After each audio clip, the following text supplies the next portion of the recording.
any questions regarding yesterday or any questions in general? Are there any questions?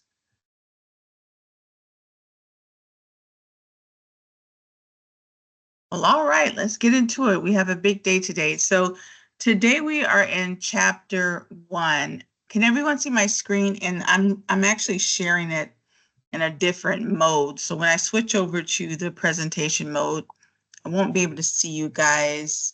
If you have a question, could you please just, jump off speaker and just interrupt me? I'll try to toggle back and forth to make sure I can see you guys, but this is the mode I have to share the presentation in for tonight. So we are in chapter 1, and we're going to be talking about preparing for your career. If you remember yesterday, I indicated to you that this class was not just about, preparing your resume, interviewing, but a big chunk of what it's about is creating a career plan. How many of you have a career plan or ever heard of a career plan? Give me a thumbs up if you've ever heard of that. Now, we've heard of a lot of different types of plans, right? We've probably heard of financial plans. We've heard of, education plans. Good. I see a few thumbs up. Good. Your career plan is very similar in that it's about you setting long and short-term goals and then, really setting a plan out for what you choose to do in your career. So we're going to talk a lot about that. We're also going to introduce the virtual career portfolio, which is basically LinkedIn, but we'll talk about how that came to be. So a quick recap, if we don't have any questions, I want to make sure everyone was able to get into their course yesterday. I did see most of us were. So there may be a few of you that weren't on yesterday. I just want to make sure you know how to log in. All that's good. If you don't, please make sure you either reach out to me or to your campus so they can assist you with that, because we want you to be up and running so that you'll be successful. Also, please remember, if you don't know, that in addition to coming to the live session or watching the live session, you must post your participation question by 10 p.m. tonight. You must post your participation question by 10 p.m. tonight in order to receive attendance. I was a little disappointed. I saw a few people that actually came to the live session, but then they didn't post their live session question. And if you don't post that, you don't get the attendance and the participation points. Now, attendance doesn't count against your grade, but the participation points do. So, don't just come to the live session, even though we love having you. Make sure that you're doing that participation question. Darren, you have a question? Yeah. Yes. Can you show us where that's at? Because I was a little confused yesterday on trying to do that. The participation question? No, I know you put a question up during the live session. I thought that's what we had to submit.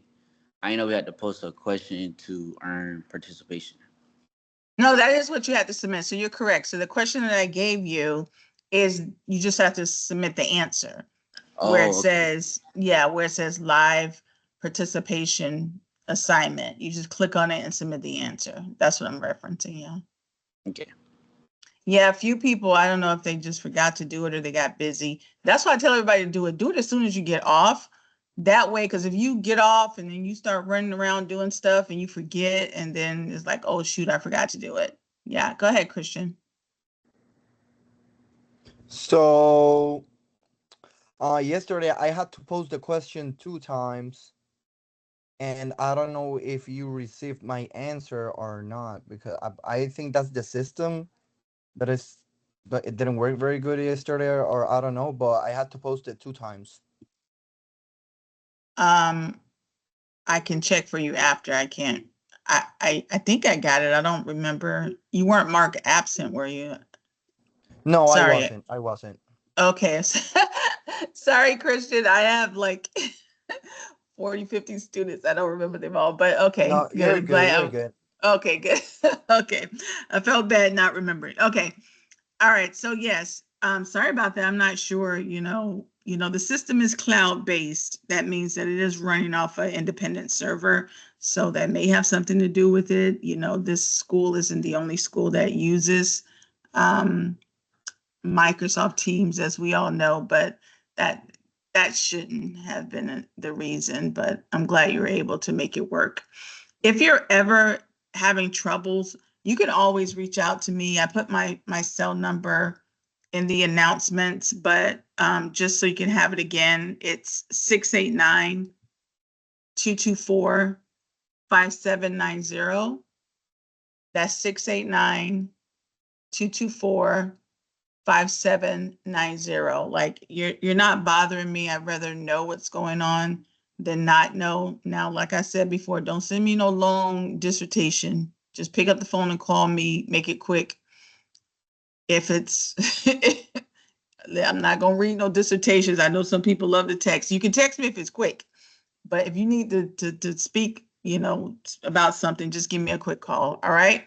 So, all right, let's go ahead and get back into the presentation. So, and then make sure also you watch your word count on your discussion posts. Please make sure you watch your word count on your discussion posts. I don't want anybody to lose points just because of that word count. All right. So, like I said before, we've probably heard of a financial plan, before, because that's pretty self-explanatory. We all have finances. We all know pretty much where we want to go as it relates to our financial plan, whether we want to buy a yacht one day, live in Jamaica, maybe buy a horse ranch or whatever, and how much money that's going to cost, But a lot of times we don't really think about how our career plan ties into that. Like, it's a great thing to want to live like a millionaire, but you got to make millionaire money, right? So those things need to coincide. So doing a career plan, whether it's for financial purposes or not, is important. So you'll know going into your career 5 years down the line, 10 years down the line, where it is you're trying to go. And that's one of the reasons why we want you guys to be able to do that. In career preparation, it varies from person to person. All of you guys are in this course together, but that doesn't mean that you all have the same goals. Some of you are trying to start your own business. Some of you may try to be master electricians. Some of you may even try to, go work for a major corporation or maybe a major construction company. Or maybe, your family already has a business, who knows? So you guys are all going in different directions, right? So everybody's going to need a different plan. These two websites that the book talks about, the U.S. Department of Labor and then the Occupational Information Network, they're really good at providing information about your career and, where it is that, your industry is going, right? So they're really good about that. So if you want to know, okay, is my industry growing? Is it, where is it going to be in the next 10 years? Where is it going to be in the next 15 years? The U.S. Department of Labor is really good at putting out those statistics. And so I really encourage everyone to try and look at those websites in case you're ever just curious about, what's happening in my industry. We all know that technology and AI and all that is going to be a big part of everybody's industry, but you may find those statistics, beneficial for you. So when you're doing your career plan, it is a documentation, and we're going to walk you through it throughout this course, where it's part of the job process, but it's not the end all that be all. It kind of tells you what type of job to get. And that's important because every job that you get are part of your action items. They're part of what we call your short-term goals. So if you're trying to get to a long-term goal, which, let's say if you are in an electrical industry, maybe you want to become a master electrician, right? That's your long-term goal. And maybe that may take, what, I don't know, six years to do. Is that about right? Any electricians in the building? Can I be a master electrician within 6 years? Is that about right, guys? You guys let me know. That could be my long-term goal. And then my short-term goals, my action items, may be something like working for 2 years, going back and getting my certification, maybe, taking the test at year 5, and then, becoming this master electrician, you know. So each of those steps are what would be what would get you to your long-term goals, right? Does that make sense?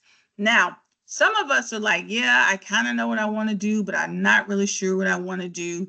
And for those people like that, we tell them to please, take things like self-assessments, which you're going to do in this class, and it can kind of help you decide, hey, do I want to own my own business, or do I want to work at a corporation? Do I have the temperament to run my own business? Do I have a temperament to want to work at a big company or a small company?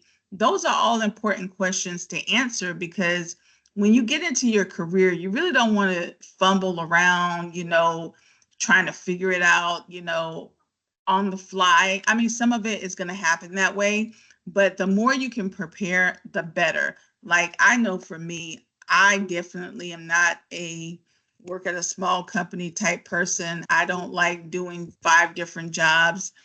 I'm definitely a big corporate person, but I'm the type of person that I kind of want to do my thing, work in a silo behind my computer. Nobody's talking to me. Like, I'm very introverted in that way. So I know that about myself. But these assessments will help you to do that. And so you'll learn more about that.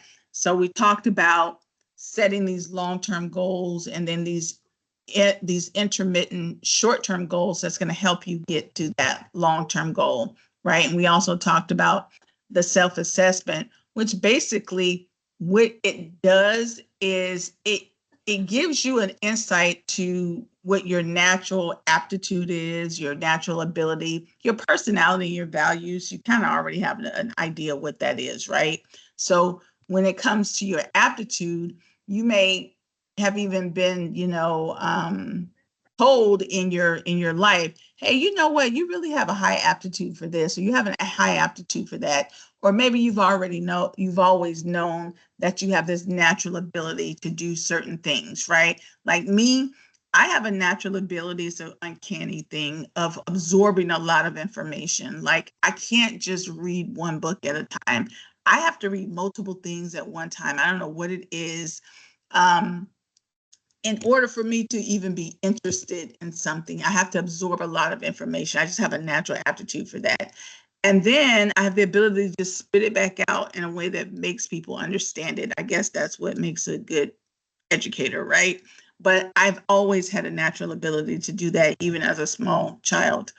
um, your ability, which is your ability to master something. So maybe you're the type of person that has a natural ability to master something, like you're really good with hand-eye coordination, and you're really good at mastering creating things, or working with your hands or stuff like that.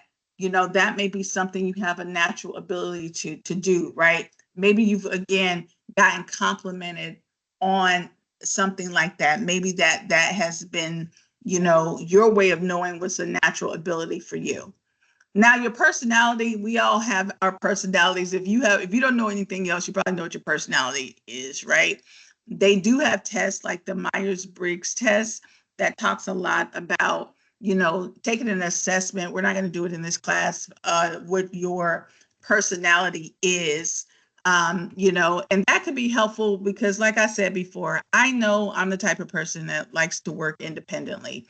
I'm a very loyal, I'm very hardworking, part of that ex-military. So y'all know ex-military people, y'all probably could tell with me starting right at 6 o'clock was we like, yeah, to be on time. You start on time, you end on time. That's a military way of doing things. So that is kind of what I, am known for. I know it's my personality. And I try to align the type of work I do with my personality. Once I figured out what was worked best for me, that's the lane I went in.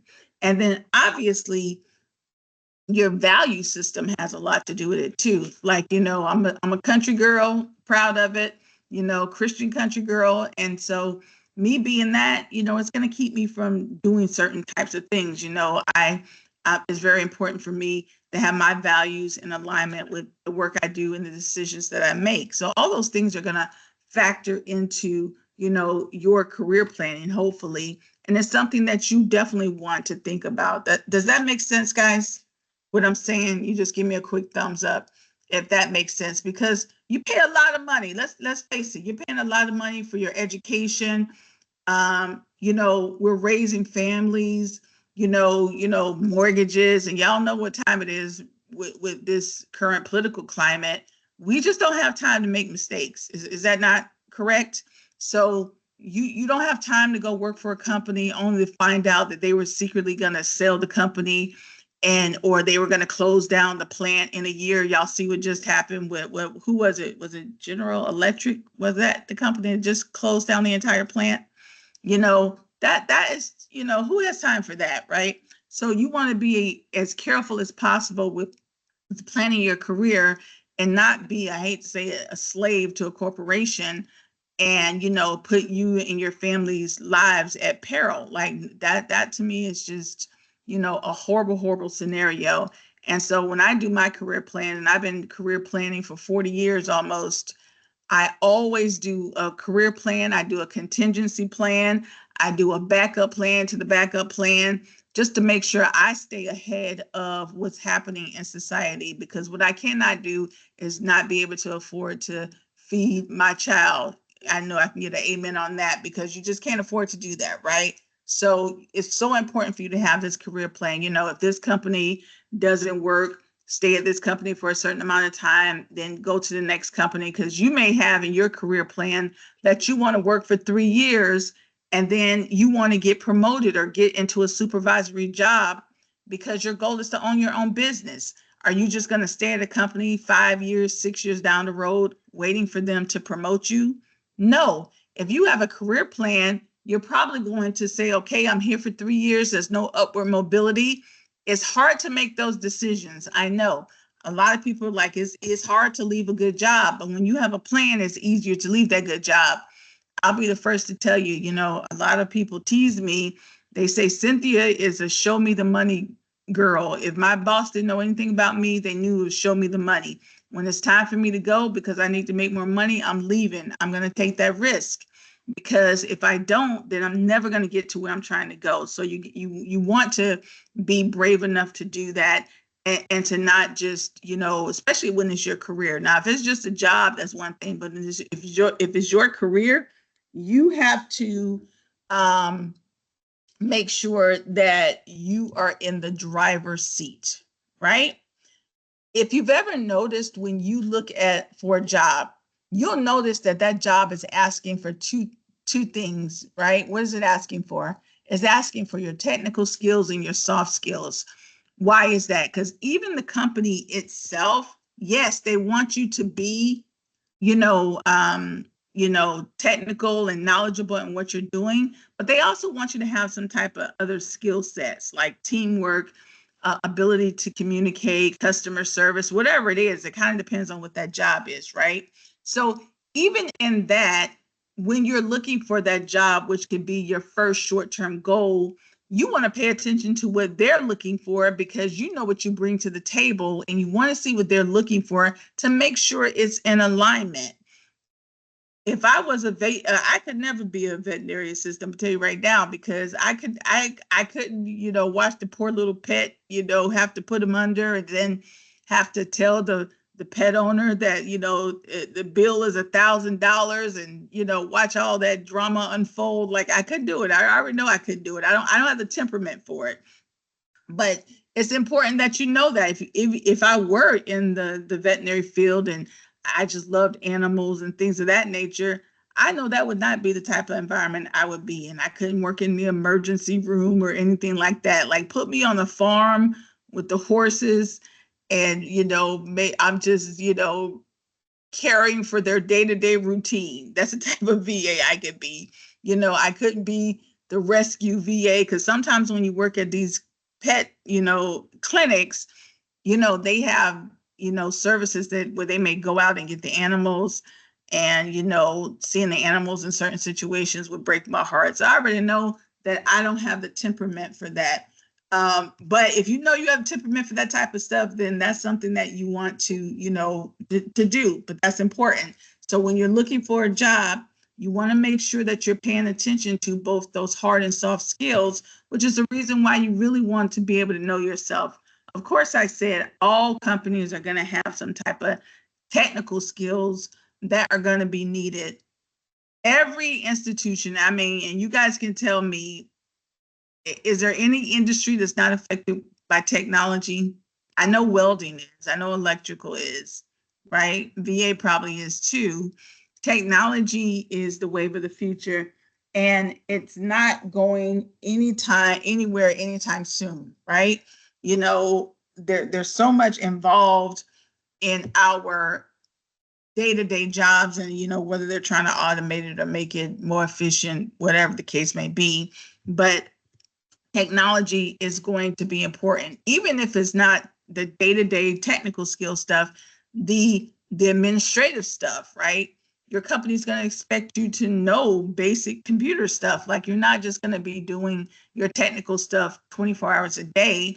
You're going to have to submit reports, you know, email customers if that's part of your job, email your boss, you know, sit in meetings, you know, you're going to have to send basic emails, all that type of stuff, right? So you're going to be able to have to be computer efficient and proficient in these software applications as well. So we know that, right? So I talked a little bit about creating these goals, and you'll make them short and long-term goals, and we'll spend time on that so you don't have to memorize it now.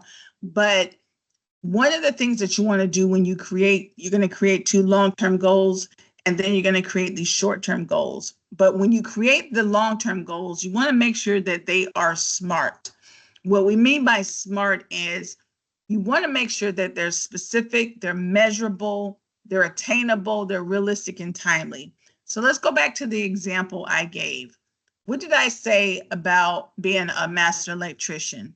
I said that I would want to be a master electrician within 6 years. So any electricians in the building? How many electricians? Give me a thumbs up who's in electrical program. And then let me know, can I do that in 6 years? I don't know, I'm pulling that out the sky. Can I do that in 6 years? Give me a thumbs up if that sounds about right. Can I be a master electrician? Thank you very much. I feel like I'm halfway there. So if I could be a master electrician in 6 years, is that a SMART goal? Did I just create a SMART goal? Let's test it. I was specific, right? I said I want to be a master electrician. I didn't say I want to work in the electrical industry. Is it measurable? Yeah, because I said I want to be a master electrician and I gave a time limit. Is it attainable? Well, all the electrical experts just told me it is attainable. That means it's also realistic. I didn't say I wanted to do it in 2 years. That may not be attainable or realistic, right? So, but 6 years, you guys let me know I can do it. And it's timely because what did I do? I put 6 years on it. That means I can measure it. So you see how easy a SMART goal is? I would like to become a master electrician within 6 years. That's how you create a long-term goal. Even when you create the short-term goals, like what's your first step, make sure that it passes the SMART test. So maybe my first step would be to get my first job to work at a small company within 6 months of graduating. Why do I want to work at a small company? Well, I want to work at a small company because I want to be a master electrician. So I feel like if I worked at that smaller company, you know, I get to see the front end and the back end. You know, a lot of times when we work at those smaller companies, you get to shadow the boss and learn the business of the business, right? As opposed to if I just really kind of wanted to work my way up corporate America, maybe I'll go work at a larger firm where I can specialize in a specific type of role, be in that for 5 years or so, and then go maybe to the next position. But my strategic goal is my first short-term goal would be to work at a small company within 6 months of graduating. That's a SMART short-term goal because you see what I did? I still put a time limit on it, 6 months. I still said very specifically what I want to do, and I said where I want to work. So do you understand how the goal setting works? You're going to be doing that in a course, creating these long-term goals and the short-term goal. Make sense? When you are in your career path, you may have heard the terminology career ladder, career lattice. All they're basically saying is that when you are on a career ladder, it's linear. Most of us are used to working in big corporate environments. You get in at the entry level, then you become a career person. They say after 3 years, you can become a specialist, a supervisor, and an executive. And a lot of people take this route. Nothing wrong with it. You get to specialize in it if that is what you so choose. Oftentimes, most of our careers, though, take a lattice approach, which means we don't get to just go up that ladder. Sometimes we work, then we have to go back to school. We have to transition. Maybe we have to move in a different direction. Maybe we thought we want to be I don't know, a low voltage, specialist, but then we decided we want to move into something a little different. So you may have to take a different position. Maybe it's not a straight shot, but as long as it's part of your career plan and it gets you where you're trying to go, that doesn't mean every step you take has to be upward, right? Sometimes it can be to the side.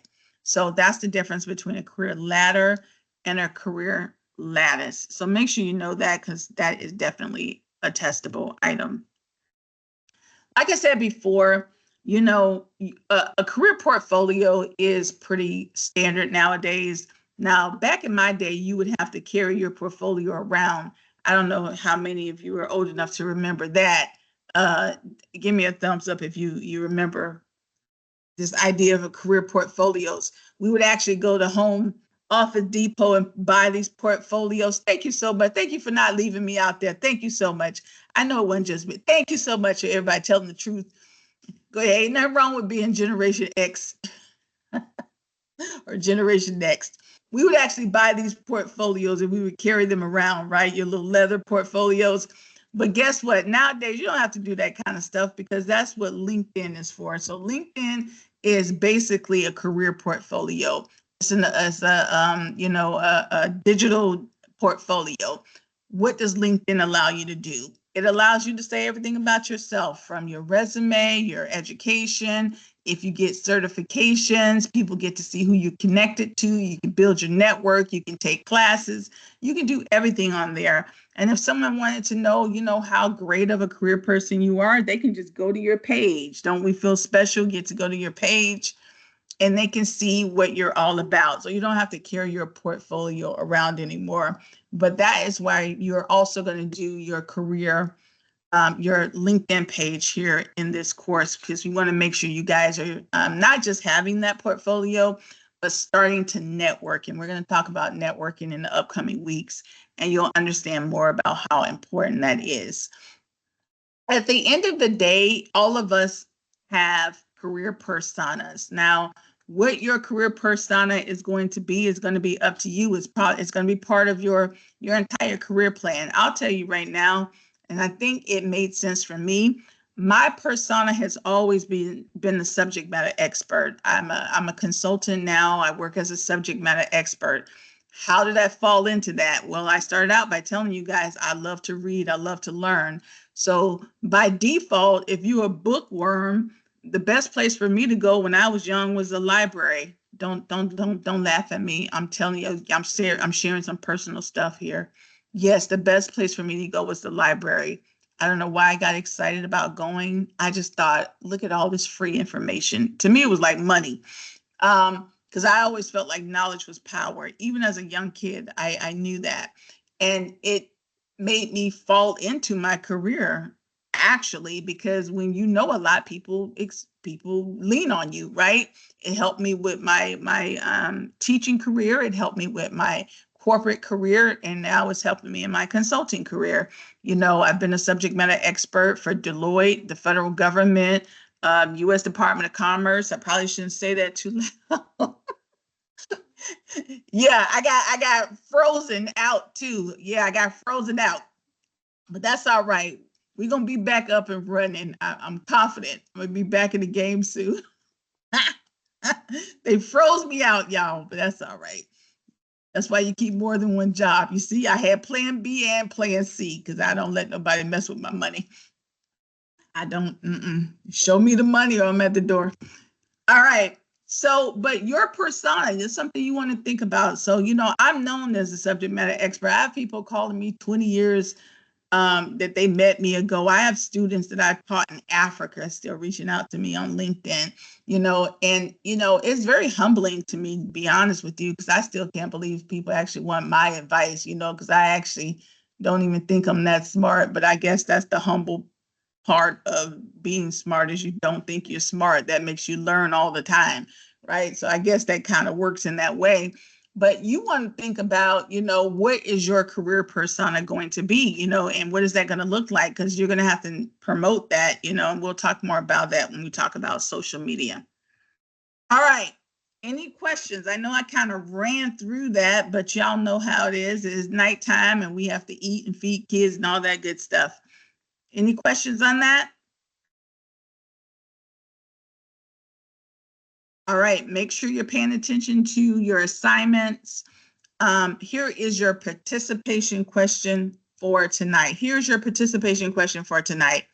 I want you to think about 3 technical skills. They call them hard skills in chapter 1, and make sure you're reading chapter 1, guys. We're going to be reading chapters 1, 2, and 7 in this week. So make sure you're reading chapter 1.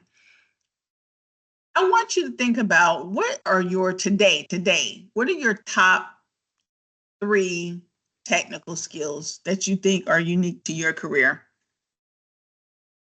Whether you have them or whether you think that these are the 3 skills that are important for where career you're in. And then I want you to tell me what your top 3 soft skills are. Now, these can be transferable. This can be something, maybe you were in, customer service. Maybe you've built a team before. Maybe you, are really good at, I don't know, something, customer service or whatever it is, right? Give me your top 3 technical, top 3 soft, or give me 3 of the top 3 things you think are important in your career industry in both the technical and the soft. All right. Any questions on that?